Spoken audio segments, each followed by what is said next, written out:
all, hindi ko po ginagawa ang video na to para pasamain ang asawa ko, ang pamilya ko o sino man, o ang Japanese culture. Marami pong pagkakaiba ang Filipino culture at Japanese culture. May mga positive, may mga negative naman. Depende po yan sa kung paano natin iintindihin. Ang purpose po ng video na to ay para maging bukas ang isip natin at magkaroon ng kaunting karagdagang kaalaman tungkol sa Japan at sa Japanese culture. Pero syempre, hindi naman po lahat ng isi-share ko dito ay absolutely true para sa lahat. Syempre po, iba-iba po ang mga tao, iba't iba ang personalities, iba't iba rin ang mga uri ng pamumuhay o lifestyle.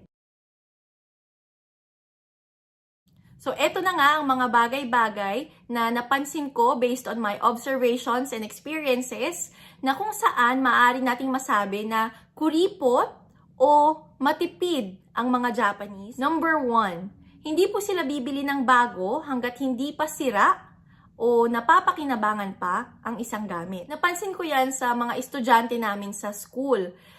May mga bata na kahit na butas na yung sapatos nila, yung indoor shoes nila, yung sapatos na ginagamit nila sa loob ng school, kahit na sira na, butas na, sobrang pangit na ng itsura, ginagamit pa din nila. Hindi sila basta-bastang bibili agad ng bago hanggat kaya pang maisuot. Ganon din yung asawa ko actually, na kahit na yung rubber shoes niya may butas na o sobrang pangit na, ginagamit niya pa din. Para sa kanya, hindi niya pa itatapon kasi napapakinabangan niya pa naman. Ganon din yung napansin ko sa mga biyenan ko. Sa bahay ng biyenan ko, may mga gamit sila na magaganda pa at may mga gamit naman sila na parang ilang taon ko nang nakita doon na ganon na yung kondisyon nila simula nung nakita ko sila nung umpisa. Kung sa akin, pwede ko na sanang itapon yung gamit na yun at palitan na ng bago, pero para sa biyenan ko, nagagamit pa naman niya kaya okay lang daw. So may ganon silang mentality na kapag may silbi pa naman ng isang bagay, hindi nila basta-bastang itinatapon. So kahit na pangit na yung itsura, basta nasiserve pa din ng bagay na yun yung purpose niya, okay lang na itabi at patuloy na gamitin. Sa Japanese, may salitang gaman. O ang ibig sabihin ay tiis lang. Pinagtsatsagaan lang nila yung isang bagay hanggat meron pang silbi yun sa kanila. Number 2, ang mga Japanese guys po, hindi pala regalo. Hindi sila masyadong gumagastos para sa mga nililigawan nila. Kaya huwag kayong mag-e-expect ng mga bulaklak, teddy bears, chocolates mula sa isang Japanese guy na nanliligaw sa inyo. Kasi dito sa Japan, it's not common. Hindi po karaniwan na ang lalaki nagpapadala ng bulaklak, nagpapadala ng regalo, ng chocolates, ganyan. Number 3, hindi po sila nanlilibre.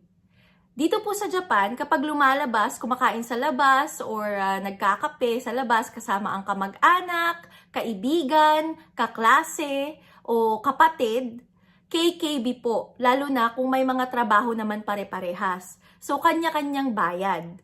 Dito po kapag nagkayayaan na, for example, kakain sa labas, magkikita-kita sa restaurant, ganyan, kung ano yung in-order mo, yun yung babayaran mo. So, kung ano yung kinain mo, yun yung amount na babayaran mo. Dito po, common sa Japan na kapag nasa counter na at magbabayad na kayo ng bill, sasabihin mo na lang na ito yung kinain ko, tapos yun lang yung ipapunch nung cashier. O kaya naman, bago kayo magbayad, pag nandun na kayo sa may counter, tatanungin kayo ng cashier kung betsu-betsu o ibig sabihin kanya-kanya o lahat yun ay babayaran ng isang buo. So, ganun po dito. Hindi po yun nakakahiya na mag-KKB at mas nakakahiya pong mag-expect na ililibre dahil hindi po yun common.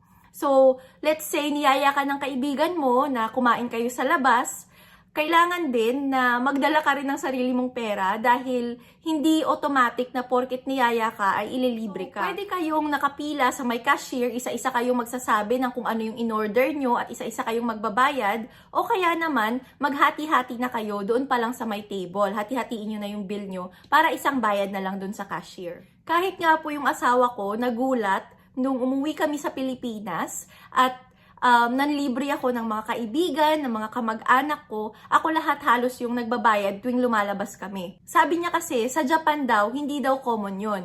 Sa akin naman, ang paliwanag ko sa kanya, ako kasi yung nagyaya na magkita-kita, Tapos, ako yung nagyaya na kumain. Kaya, ako yung magbabayad. Parang, expected na ako yung manlilibre, kumbaga, sa kanila. And sa Japan, sabi niya, kahit na nagkaayayaan, kanya-kanya pa rin ng bayad. So kahit na sarili kong pera yung ginamit ko para manlibre, unfortunately, hindi sana yung asawa ko sa ganoong kultura, kaya nasabihan siya ng kuripot.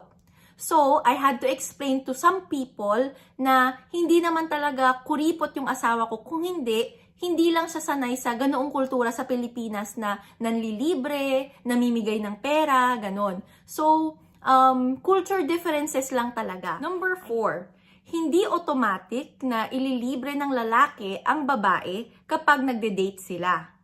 So, dito po sa Japan, syempre, depende pa rin sa lalaki yan, pero karaniwan po, depende sa pag-uusap, hindi po expected na lalaki agad ang magbabayad ng lahat ng magagastos sa date.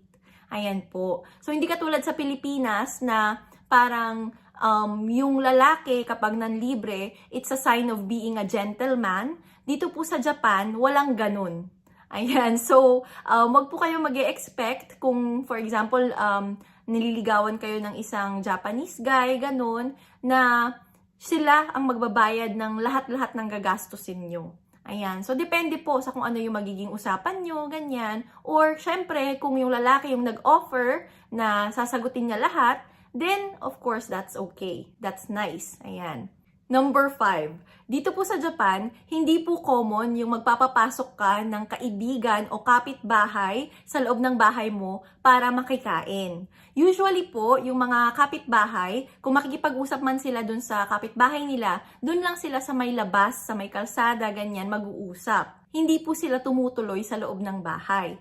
O kaya naman, yung mga magkakaibigan, usually pag magkikita sila, magsiset sila ng isang place kung saan magkikita-kita sila and dun sila mag-uusap. Tulad ng sa cafe o kaya restaurant, ganun po.